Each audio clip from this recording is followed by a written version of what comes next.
Ние 2000-та година, првиот надпревар кога со самото формирање на топ тим скупот и нашето пријавување и учество во тој куп почнаа нашите резултати и успеси.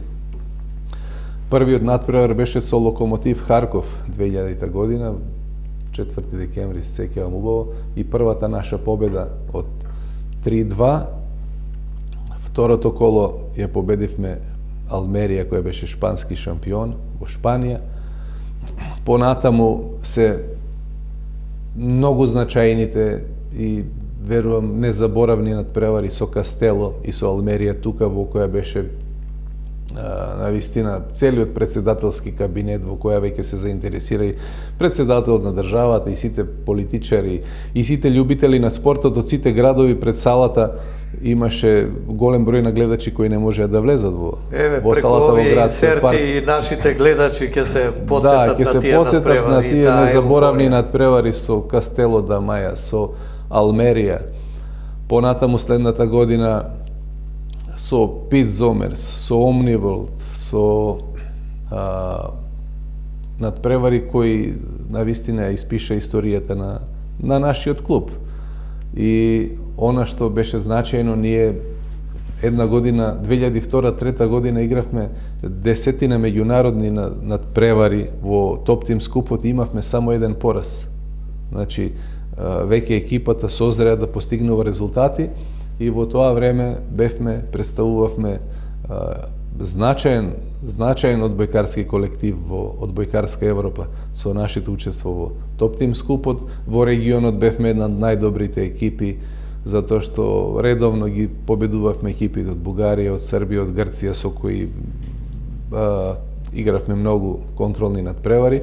Бевме поквалитетни и од Левски, и од ЦСКА, и од Марек, и од сите тие бугарски клубови, а дојде време да ги победуваме и екипите од Србија и Војводина, и Црвена звезда и Партизан. Причем тука е медаљата од Трофеј Белград, едно од најзначајните турнири кои го освоивме, и ова беше предвестник на Final Four-от во годината. Па можеш и да покажеш ке да снимеме. Еве, тоа е тој медал за кој што зборува Јошко. Во годината кога ние се пласиравме на Final Four-от и го постигнавме најголемиот успех за нашиот клуб, затоа што Вардар 76-та беше... Тоа според тебе е најголем успех. Најголем успех на нашиот клуб, покрај овие неколку години во кои, можеби, ајде да кажем 2002-2003 година, не се пласиравме на Final Four-от, меѓутоа имавме убедливо најтешката група во топ тим скупот. Игравме со екипата на Берлин, со екипата на Пит Зомерс и со Дунафер од Унгарија, и после 6 одиграни надпревари ние го освоивме првото место во групата, се пласиравме во четвртфиналето, каде наидовме на холандскиот представник, уште еден холандски представник, екипата на Omniworld.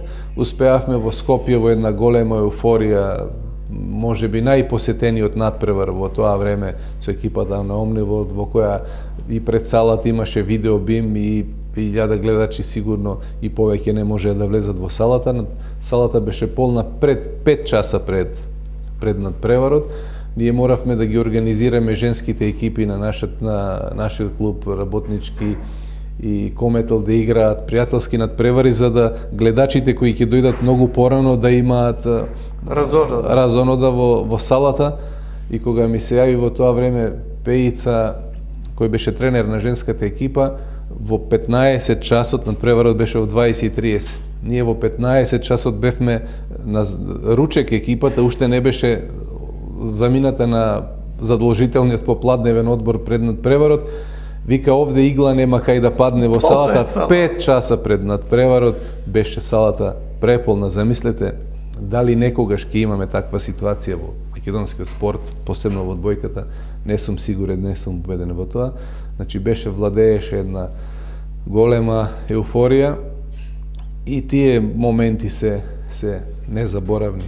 Направивме следните години уште поквалитетна екипа и 2006 година, реков, кога го освоивме трофеот на Белград, во која игра во нашата екипа веќе игра најдобрите наши примачи, репрезентативци Жарко Ристоски, Хари Наковски, беше тука Христо Модев, беше Ѓоко Јосифов веќе, кој го замени Виктор Зафиров, кој беше претходно еден од нашите најдобри средни блокери во претходните овие, заедно со браќата Стевовски, заедно со Јаневич како либеро и многу други наши одбојкари и репрезентативци кои оставија голем белег во нашиот клуб. И оваа генерација на Наковски, на Ристовски, на Митев, на Модев и другите кои беа дел од тој колектив во таа 2006 година, успеавме да се пласираме на Final Four. Во надпреварот беше клучен и пресуден надпреварот со Азовстал од Мариупол, украинскиот шампион, кој успеавме да го совладаме 3-0 во Украина и 3-1 во Скопје, исто така пред полна сала, пред голем аудиториум, и успеавме да го постигнеме нашиот најголем успех, фактички пласманот на Final Four во Модена, во ЦЕФ купот. ЦЕФ купот, топ тим купот го смени името во ЦЕФ купот, фактички тоа беше истиот во кој играа шампионите на овие држави со кои се надпреварувавме. Не игравме со екипите од Финска во тие квалификации, во таа година, и најзначајен беше надпреварот со Азовстал, со Мариупол, кој успеавме да го добиеме и се пласиравме за прв пат во Модена на Final Four, а таму беа екипите на Блед од Словенија, беше Модена од Италија и Искра од Инцово. Ние ги загубивме двата надпревари и со Блед и со Искра од Инцово со 3-1, меѓутоа оставивме добар впечаток, бевме на големата меѓународна одбојкарска сцена за прв пат на финални надпревари и задоволството беше големо кај сите. За нас тоа беше еден историски успех за кој секогаш ќе се потсетуваме. И сите мислеа дека работнички Ферспет ќе продолжи со тој тренд, дури ќе оди нагоре, и што се случува? Како да го снемува сцена? Па во тоа време јас и не размислував многу за напуштање на кормилото, за некој интернационална кариера, затоа што бев и селектор на репрезентацијата на Македонија, затоа што бев и тренер на работнички, затоа што игравме Европа, затоа што имавме добри резултати, затоа што бев и на факултетот за физичка култура. Тие ми беа најзначајните работи во животот, ги работев со големо задоволство и не размислував да го менувам сето тоа. Меѓутоа, за мене лично во еден момент стигна понудата од Будванска ривиера. Ние игравме пријателски надпревари со Будучност и со Будванска ривиера, подготвувајќи се за овој Final Four.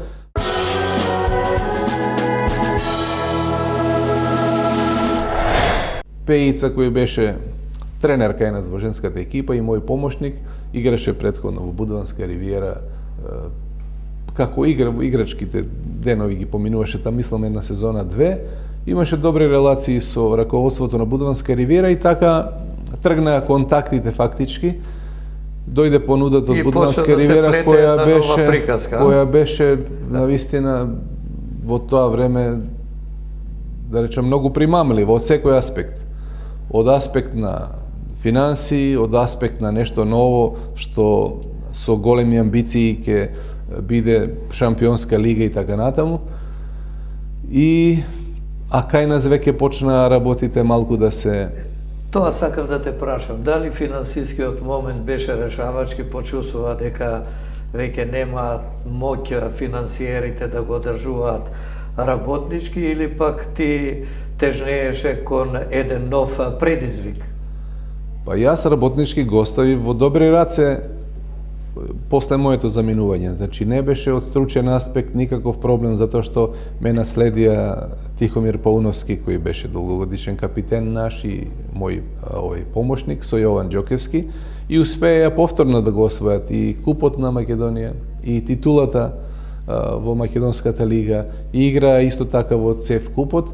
И таа година клубот продолжи со својот развој. Моето одење во Будва беше од мој личен аспект интересно и оставајќи го работнички во прави раце, не размислував дека може да има никакви проблеми. Јас отидов во Будва, големо задоволство на сите, пред се мое лично, заради амбициите кои ги имаше црногорскиот клуб во настапите во Европа, условите кои ги имаше, составот кој го направи, играчи од сите континенти, фактички не вика United Colors во Бенетон, затоа што имавме играчи од Америка, од Бразил, од Бугарија, од Австралија двајца, Жарко Ристовски дојде со мене, и од Македонија, значи, играчи од сите континенти и направивме една екипа која беше многу интересна и сето тоа беше предизвик. Ама не им беше лошо, Будва, убаво место, морето тука, прекрасно,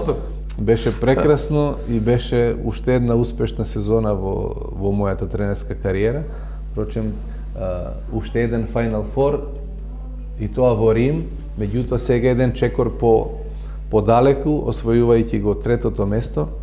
Ние првиот натпревар со Нолико Мазеик на Final Four во Рим, на кој беа собрани сите кремот на одбојката, во која играше и Милковиќ, и Маршал, и од русите, руски репрезентативци многу, белгијски репрезентативци, Будванска ривиера со својот колоритен состав за кој спомнав.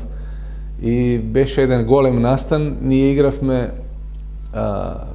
полуфинале со Нолико Мазеик, го загубивме 3-1, меѓутоа во борбата за трето место направивме еден вистински подвиг, успеавме да го совладаме факел Нови Уренгој, руската екипа, и успеавме да бидеме трети, и во Будва тоа беше примено со едно големо воодушевување во нашиот клуб кој првпат настапуваше на еден Final Four. Гледаме инсертите од предходно од челендж рундата во која успеавме да го елиминираме предходниот шампион на Црна Гора Будучност во еден историски надпревар во кој навистина ќе ми остане за секогаш можеби еден од најважните надпревари во мојата кариера. Игравме Будванска ривиера и Будучност, бидејќи предходно успеавме да ги победиме противниците, да стигнеме до челендж рундата која одлучуваше за пласман на Final Four. Две црногорски екипи одлучуваа која за прв пат ќе се пласира на еден Final Four и беше најголем спортски настан во тоа време во Црна Гора и можеби еден од најважните во историјата кој ден денес се прераскажува. Ние првиот надпревар го загубивме во Подгорица со 3:1 и реваншот во Будва беше да се биде или не за двете екипи победникот оди на Final Four, кој беше представен во црногорските медиуми како нешто најзначајно во историјата на црногорскиот спорт во тоа време.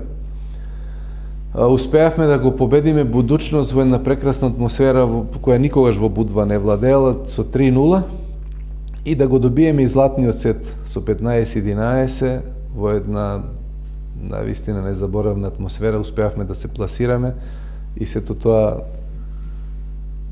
ќе остане во сеќавање не само кај мене, туку и кај сите кои беа учесници во тие надпревари. А Final Four беше круна на сето тоа, а самата победа над факел Нови Уренгој и освојувањето на ова медаља за трето место е еден од моите најголеми успеси, меѓутоа и најголемите успеси на Будванска ривиера и на црногорскиот спорт. А интересно, ние бевме изненадени, не само новинарите и спортската јавност, посебно одбојкарската, кога замина во Будванска ривиера, зашто сметавме до тогаш и не ги следевме многу тамошните прилики во одбојката, дека фудбалот нормално секаде е развиен и има приоритет, дека имаат кошарка, дека имаат квалитетен ракомет, дека имаат врвен ватерполо, меѓутоа за одбојката не знаевме дека е толку квалитетна и дека толку се загреани црногорците за тој спорт. Откако отиде ти, ние веќе почнавме да осознаваме и некои други работи за тој спорт во Црна Гора, дека е квалитетен, а ова сега ме подсети да кажам, па дека ти си амбасадор на македонскиот спорт, па и на некој начин тамо како амбасадор на нашиот спорт добро не представи. А да ги кажеме и другите кои сте наименувани од владата на Македонија како заслужни личности кои го афирмираат македонскиот спорт надвор од границите на нашата држава. Тука е Андон Дорчевски, тука е Кира Лазаров и тука е фудбалерот Агил Ибраими. Ова беше вака едно подсетување, за да не го испуштиме подоцна во текот на разговор тоа твое амбасадорско место. Тоа сигурно нема да го заборавиме, затоа што тоа е во моментот за мене една многу значајна функција и нешто што би го посакал секој спортист, спортски работник, да биде спортски амбасадор на својата земја, да ја представува својата земја надвор од границите на нашата држава, значи. И тоа признание стигна после 5-годишното успешно настапување во Турската лига, за која мислам дека би одделил најмногу време доколку има, затоа што, ајде да кажам, после Будва имав една така авантура во туниската одбојка, со тунискиот Свакс. Сега продолжуваме со меѓународната кариера. Прво отиде во Тунис, да, и после во Турција. Во Тунис исто така успеавме, таму игравме финале со екипата на да го покажеме и тој медал. И ако ви кажам дека во Свакс, а што беше финалето во Саудиска Арабија? Финалето во Саудиска Арабија со екипата на Ал Ахли, Саудиска Арабија. Тоа арапските земји имат востановен надпревар како куп. Да, во Саудиска Арабија игравме финале со шампионот на Саудиска Арабија Ал Ахли. Меѓутоа во Тунис неочекувано најдов на нешто што значи квалитет во одбојката и нешто што значи живот за туниските навивачи и за љубители на спортот. Одбојката е еден многу значаен спорт. Не очекував дека до такви размери може да бидат љубителите на спортот и на одбојката во Тунис загреани за овој спорт. Екипата на Свакс, на CSS, во која има фудбалски клуб, го викаат Афрички Јувентус, исто така многу популарен клуб. Меѓутоа екипата на CSS, одбојкарскиот клуб, исто така една од најпознатите во Тунис, со најмногу освоени титули. И отидов 2010-2011 во Тунис, успеавме да се пласираме во Арапската лига на шампиони и стигнавме до самото финале, што исто така за туниската одбојка представуваше еден голем резултат и за овој туниски клуб. И ден денес секоја година добивам повторно понуди да се вратам назад, меѓутоа сега после враќањето мое во Европа навистина е невозможно. Еден ден може би се вратил или во Будванска ривиера или во Свакс, зашто таму ми остана сето тоа во едно многу пријатно сеќавање, меѓутоа стекнав многу пријатели кои ме почитуваат и кои се расположени во секое време да се вратам да бидам повторно тренер или во Будва или во Свакс. Не е исклучено еден ден, може би при крајот на мојата тренерска кариера да се вратам, затоа што битно е дека сега си во Анкара, во Турција и минуваме на Турција. Меѓутоа најзначајниот дел од мојата кариера е преминувањето во една од најквалитетните лиги во Европа. Сега после италијанската, руската, полската, турската лига, тоа се 3-4 најзначајни и најквалитетни лиги во европската и во светската одбојка, каде што играат најквалитетните одбојкари и најквалитетните светски тренери се присутни таму. Зборам и во машки и во женска конкуренција, посебно во женска, каде што е број 1 лигата, турската лига по квалитет во свет. Па гледаме по европските кубови, секаде се присутни. Секогаш две турски екипи играат во самата завршница на Final Four, секогаш по две турски екипи, а едната од нив, дали е тоа Фенербахче или Вакив Банк или Езачи Башисе или европски шампиони или играат финали и така натаму. Значи главниот збор во светската одбојка го имаат овие турски клубови кои ги водат италијански тренери како Гвидети, Барболини, Абонданца. Која е твојата екипа и како котираш во шампионатот? Женската одбојка, рековме, едно од најквалитетните лиги во Европа секако. Меѓутоа, јас ќе зборувам за она што е значајно за мене како активен учесник во целата ова така наречена, ајде да кажам, турска одбојка која од ден на ден се поприсутна во Европа и во светот со квалитет и со постигнување на добри резултати. Мојата екипа Мали Милипјанго, во која преминав 2011-2012 година, тоа ми беше прва сезона. 2013 веќе 14 го освоивме третото место во ЦЕФ купот. Ние имавме многу видна улога во европските купови првите 2-3 години после моето доаѓање во Анкара, каде што настапуваше и нашиот моментално најдобар играч и капитен Никола Ѓоргиев и оставивме на вистина еден голем белег во екипата на Мали Мили Пјанго.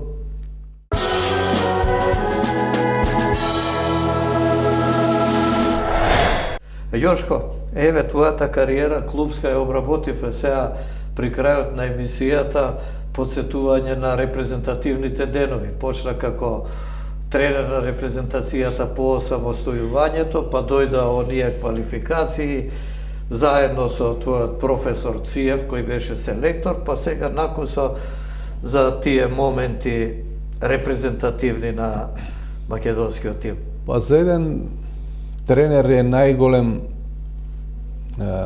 од најголемо значење да биде со својата репрезентација, да биде во кругот на таа репрезентација, на репрезентативците, на репрезентативните активности, а уште повеќе ако може да биде на челото, е уште еден голем предизвик. Јас имав таа среќа да мојот ментор и човекот кој најмногу ми помогнал во мојот живот фактички, кој ме предодредил да бидам прво асистент, потоа и професор на факултетот за физичка култура, професорот Митко Циев, со формирањето на македонската репрезентација, тој беше првиот селектор и неизбежно беше моето место да бидам до него.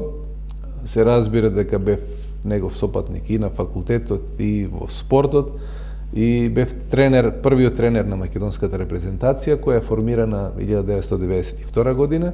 Меѓутоа ние го имавме првиот надпревар во предквалификациите за Европско првенство со екипата со репрезентацијата на Австрија во Струмица.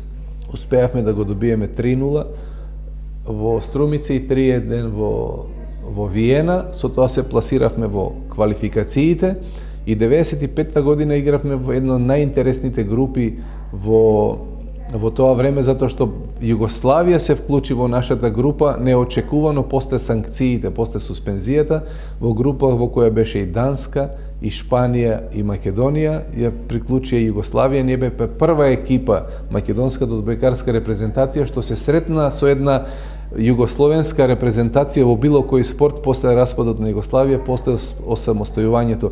И тоа беше уште така, даваше еден поголем белег на тој надпревар, кој исто така се одигра во Струмица, во која салата беше претесна да ги прими сите љубители на одбојката. Значи, ние бевме прва репрезентација која се сретна со југословенска репрезентација во спортот воопшто.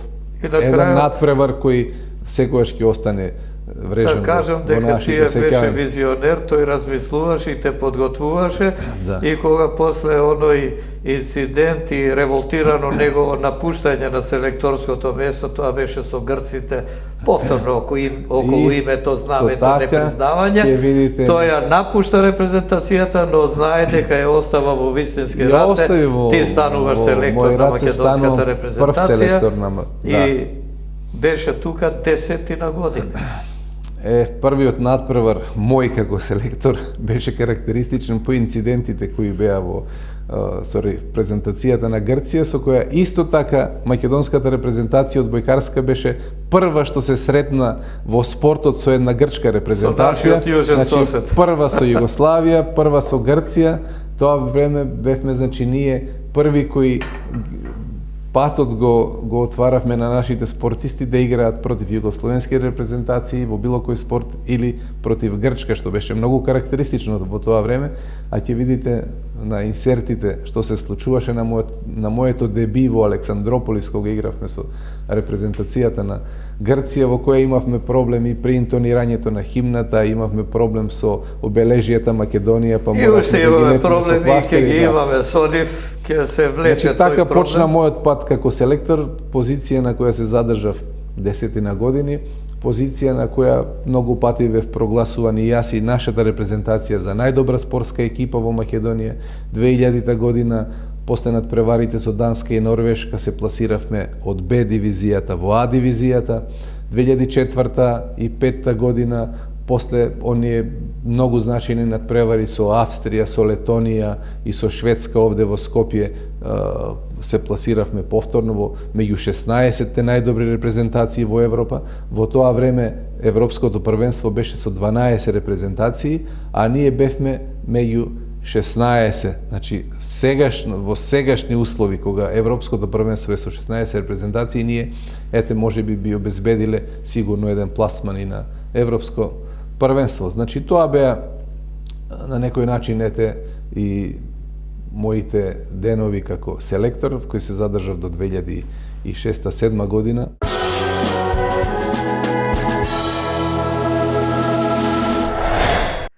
Почитувани гледачи, тоа беше нашата спортска легенда Јошко Миленковски, познат одбојкарски тренер, своевремено селектор на македонската репрезентација, човек кој остави длабоки траги во македонскиот спорт, посебно во одбојката, човек кој денеска не репрезентира ширум светот, тој впрочем е инструктор на Меѓународната одбојкарска федерација, па како таков, како стручњак кој навистина има многу големи и вредни постигнувања, посакуваме повторно да го видиме овде во нашите сали, на кормилото на некој од нашите клубови, а зошто да не и на кормилото на македонската репрезентација.